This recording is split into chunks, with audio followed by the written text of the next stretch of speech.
Hello student, जय Siya Ram. Student, मैं निशु यादव स्वागत करते हुए एक बार फिर से आप सभी का मेरे इस यूट्यूब चैनल पर जिसका नाम है बिलीव योरसेल्फ। बच्चों, आप लोगों के लिए मैंने एक वीडियो बनाई थी अभी, ठीक है। उस वीडियो में मैंने ये बताया था कि आप लोगों के एनवीएस के लिए रिक्रूटमेंट आने वाली है। कैलेंडर ऑफिशियल जारी कर दिया गया है और वो एक टेंटेटिव कैलेंडर है। टेंटेटिव का मतलब ये होता है कि थोड़ा बहुत आगे पीछे हो सकता है, जैसे 15 या 20 दिन, हार्डली। बट आप लोगों का उसी कैलेंडर के बेसिस पर वैकेंसी जल्दी आ जाएगी और उस कैलेंडर के हिसाब से आप लोगों का जो एग्जाम है वो 30 सितंबर का है। और इस अकॉर्डिंग आप लोगों ने प्रिपरेशन शुरू कर देनी चाहिए अभी से ही। जो बच्चे काफी टाइम से लगे हुए हैं उनको मैं बता दूं कि आप लोगों को पार्ट 1 और पार्ट 2, यानी जो आप लोगों का पेपर फर्स्ट होता है, यानी किसी में पेपर तो एक ही होता है लेकिन पार्ट में बटा होता है, तो जो पार्ट 1 है उस पर भी पूरा ध्यान देना है। एनवीएस में आप लोगों को पता है कि आप लोगों की इंग्लिश और हिंदी कंपलसरी होती है। कंपलसरी इन द सेंस आप लोगों को 10 मार्क्स की दोनों लैंग्वेज आती है और उसमें आप लोगों को एटलीस्ट आप लोगों के कितने मार्क्स होने चाहिए, 4 मार्क्स होने चाहिए। 4 मार्क्स इंग्लिश में और 4 मार्क्स हिंदी में। बहुत सारे बच्चे इसी क्राइटेरिया को पूरा नहीं कर पाते और आगे नहीं कर पाते हैं, तो इसलिए हिंदी इंग्लिश को अच्छे से कर ले और फिर उसके बाद अपने पीजीटी लेवल का जो कॉमर्स का सिलेबस है उसको एक बार ध्यान से देखें और कैसे इसको क्वालिफाई कर सकते हैं हम इजी। ठीक है, उसी हिसाब से मैंने ये वीडियो बनाई है। जितने भी मेरे पीजीटी कोर्स वाले बच्चे हैं, जिन बच्चों का पीजीटी कोर्स में इनरोल्ड है ऑलरेडी, मैं उसी में ही एनवीएस के लिए प्रिपेयर कराऊंगी। आप लोगों की बहुत सारी वीडियो डली हुई है, बहुत सारे टॉपिक्स पे वीडियो नहीं भी है अभी, तो उन बचे हुए टॉपिक्स पे वीडियो डल जाएंगी और आप लोगों के टॉपिक वाइज एमसीक्यू और आप लोगों के पीवाईक्यू भी जल्द ही डलेंगे। ठीक है, तो जो भी बच्चे उसमें हैं अपने साथ साथ रिवाइज करते रहें। कई बारी मतलब चीजें एग्जाम्स जो आप लोगों के DSSS भी है उसका भी जो बच्चे प्रिपेयर कर रहे हैं वो उन लोगों ने, उन बच्चों ने प्रिपरेशन अच्छे से करी है और कर रहे हैं ऑलरेडी। ठीक है, तो आप अपने टॉपिक वाइज एमसीक्यू जरूर लगाते रहें। ठीक है, खुद से भी थोड़े बहुत एफर्ट्स लगाएं और पीवाईक्यू एमसीक्यू वगैरह करें। ठीक है, और जल्द ही मैं आप लोगों के ऐप और कोर्स में भी पीवाईक्यू और एमसीक्यू डलवा दूंगी। ठीक है, अब है कि बेटा एनवीएस का सिलेबस क्या है, बहुत सारे बच्चों को नहीं पता है इसलिए मैं बता रही हूँ। जो आप लोगों का सिलेबस है वो पार्ट 1 और पार्ट 2 दोनों में, दो पार्ट में बटा हुआ है। बिजनेस स्टडी एंड मैनेजमेंट, ठीक है, पहला है आप लोगों का बिजनेस स्टडी एंड मैनेजमेंट। इसमें क्या क्या आता है वो चीजें। Introduction to business, first unit आप लोगों की, फर्स्ट चैप्टर बोल लो ऐसे। इंट्रोडक्शन टू बिजनेस, इसके अंदर आप लोगों का बिजनेस के concept, characteristics, objective, classification of business, industry and commerce. ये एक बहुत अच्छा एक पार्ट है, इसमें से क्वेश्चन आते ही हैं आप लोगों के एग्जाम में और ये चीजें इजी होती हैं, इसलिए बच्चे कई बार इजी समझने के कारण इसका रिवीजन नहीं करते हैं बार बार और यहाँ से मार्क्स डिडक्ट करवा लेते हैं। मैं वही कहूंगी, चीजों को, कम चीजों को ज्यादा बार पढ़िए, हमेशा यही एक रूल होता है किसी भी कॉम्पिटेटिव एग्जाम को निकालने के लिए। ठीक है, तो आप लोगों को ध्यान रखना है कि कोई भी जो 11th-12th की बुक है वहां से ये टॉपिक आप लोगों की इजिली कवर हो जाएंगे। ठीक है, business profession, employment, choice of form of organization, large scale और स्मॉल स्केल बिजनेसेस। ठीक है, ये चीज पढ़नी है। फिर है form of business organization, sole proprietorship, joint Hindu family partnership, joint stock company, its formation, corporation organization, corporative organization. फिर है बिजनेस ओनरशिप, ओनरशिप में आप लोगों की जो ऑर्गेनाइजेशन होती है उसमें प्राइवेट, पब्लिक और जॉइंट सेक्टर, इसमें ये सारी चीजें आप लोग पढ़ते हैं। फिर है आप लोगों की बिजनेस सर्विसेज, सर्विसेज के अंदर आप लोगों की बैंकिंग, इंश्योरेंस, जो इंपॉर्टेंट चीजें हैं वहां से आ जाती है, वेयर हाउसिंग, कम्युनिकेशन और इम्पैक्ट ऑन टेक्नोलॉजी और बिजनेस सर्विसेज। फिर आ जाता है आप लोगों का ट्रेड, या फिर इंटरनल ट्रेड और एक्सटर्नल ट्रेड भी बोल सकते हैं आप लोगों को, इंटरनल ट्रेड और इंटरनेशनल ट्रेड भी बोलते हैं। ठीक है, इंटरनल ट्रेड यानी जिसमें रिटेलर, होलसेलर, ये सारी चीजें पढ़ते हैं आप लोग, ई बिजनेस, आउटसोर्सिंग। और इंटरनेशनल बिजनेस, इसमें इंपोर्ट एक्सपोर्ट प्रोसेसर पढ़ते हैं, SEZ पढ़ते हैं। ठीक है, स्पेशल इकोनॉमिक जोन्स पढ़ते हैं, WTO, इनसे जो भी जितनी भी ऑर्गेनाइजेशन डील करती है उन सब के बारे में आप लोग पढ़ते हैं।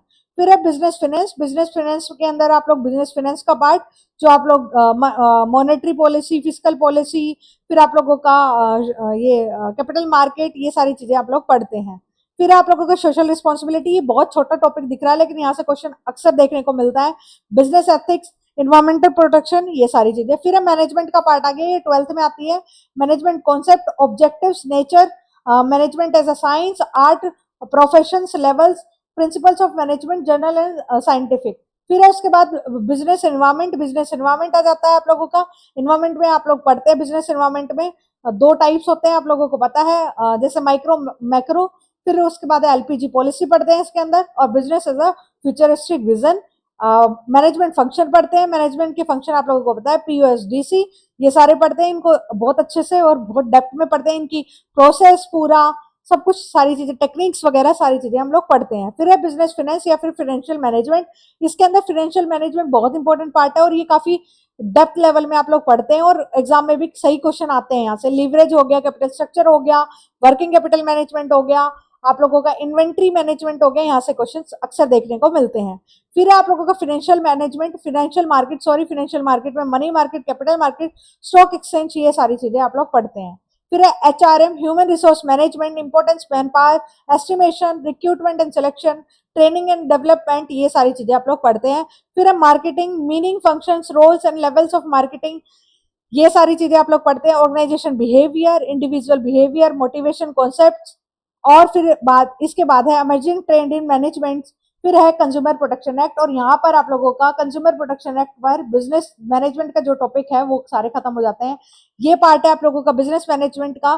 जो ये वाला है इमर्जिंग ट्रेंड्स इन मैनेजमेंट, यहाँ से भी आप लोगों के भर भर के क्वेश्चन आते हैं और चीजें देखने को मिलती है। प्लीज इनको हल्के में ना लें और इन टॉपिक्स को भी बहुत अच्छे से कवर करें। ठीक है, पार्ट 2 आप लोगों का फाइनेंशियल अकाउंटिंग और फाइनेंशियल स्टेटमेंट एनालिसिस। जो अकाउंटिंग का मोस्टली पार्ट अकाउंट्स का पार्ट है, ये यहाँ से आप लोगों का न्यूमेरिकल और थ्योरेटिकल पोर्शन दोनों आता है, तो आप लोगों को उसी एस्पेक्ट के हिसाब से चीजों को कवर करना है। ठीक है, accounting meaning, objectives, qualitative characteristics of accounting information, accounting principle, accounting concept, accounting standards, cash and accrual basis of accounting. ठीक है, फिर उसके बाद है process of accounting, vouchers, transactions, accounting equation, rules of debit and credit, book of original entry, ये सारी चीजें आप लोग पढ़ते हैं। फिर अकाउंटिंग फॉर डेप्रिसिएशन, डेप्रिसिएशन के अंदर आप लोग डेप्रिसिएशन के मेथड्स सारी चीजें, और इसकी थोड़ी सी मतलब आप लोगों को न्यूमेरिकल भी कुछ देखने होते हैं। Provisions and reserves, bills of exchange, NPO, partnership farms, incomplete records, आप लोगों को कंसाइनमेंट और जॉइंट वेंचर, इन टॉपिक्स को भी आप लोगों को हल्के में नहीं लेना है, यहाँ से भी इक्का दुक्का क्वेश्चन आप लोगों को देखने को मिलता है। ठीक है, फिर है कंपनी ज्वाइंट स्टॉक कंपनी, या जिसे कंपनी अकाउंट बोलते हैं, जिसमें आप लोग share capital, debenture types, account for sole proprietor, joint stock company, ये सारी चीजें। फिर अकाउंटिंग फॉर लिक्विडेशन, ये भी पढ़ते हैं आप लोग। फाइनेंशियल स्टेटमेंट एनालिसिस, ये सारी चीजें। Fund flow statement, cash flow statement, cost accounting, computer accounting को बच्चे बहुत ज्यादा लाइटली लेते हैं, बट इनको लाइटली नहीं लेना है, यहाँ से क्वेश्चन आप लोगों के देखने को मिलते हैं और आगे भी देखने को मिलते रहेंगे। फिर है inflation accounting and accounting for human resource organization और सोशल रिस्पॉन्सिबिलिटी, बहुत बहुत इंपॉर्टेंट पार्ट है और यहाँ से चीजें आप लोगों को अच्छे से कवर करनी है। ठीक है बच्चों, ये था आप लोगों का पीजीटी कॉमर्स का आप लोगों का सिलेबस। एनवीएस और ईएमआरएस का मोस्टली आप लोगों का सिलेबस सेम है और आप लोगों को अच्छे से कवर करना है, बट आप लोगों को पार्ट 1 को भी लाइटली नहीं लेना है, पढ़ना है। और जो बच्चे पीजीटी वाले कोर्स में मेरे में ऑलरेडी हैं, वो मैं बता दूं कि आप लोगों का जल्द ही इसके हिसाब से चीजें शुरू होंगी। ठीक है, और आप लोगों को जितने वीडियोस डली हुई हैं उनको भी रिवाइज कर लेना है, और साथ में पीवाईक्यूज और सारी चीजें मैं साथ में पीवाईक्यूज और एमसीक्यू डालना शुरू कर दूंगी। ठीक है स्टूडेंट, जो भी बच्चे इस पीजीटी कोर्स में इनरोल करना चाहते हैं इनरोल कर सकते हैं आप लोग। ठीक है, पीजीटी कोर्स में एनवीएस का सिलेबस और ईएमआरएस के सिलेबस के हिसाब से ही प्रिपरेशन कराई जाएगी। कोशिश हो सकी तो पार्ट 1 पे भी काम करवाया जाएगा, जो आप लोगों की इंग्लिश वाला पार्ट है स्पेसिफिकली उस पे। वो सारे बच्चों का मैसेज था कि मैम इंग्लिश वाले पोर्शन पे काम कराया जाए, तो डेफिनेटली आप लोगों की इंग्लिश वाले पोर्शन पे काम करवाऊंगी मैं।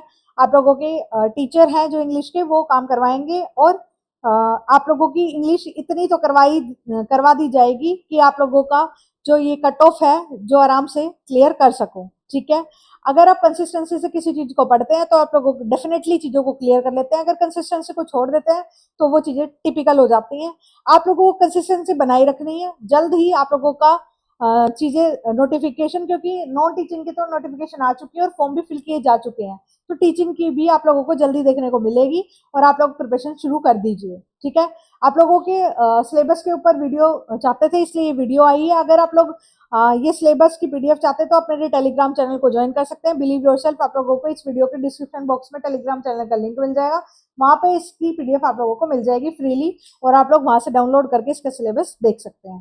ठीक है स्टूडेंट, मैं निशु यादव एंड करती हूँ मेरे इस वीडियो का। मिलती हूँ किसी नई वीडियो में, तब तक के लिए जय सिया राम।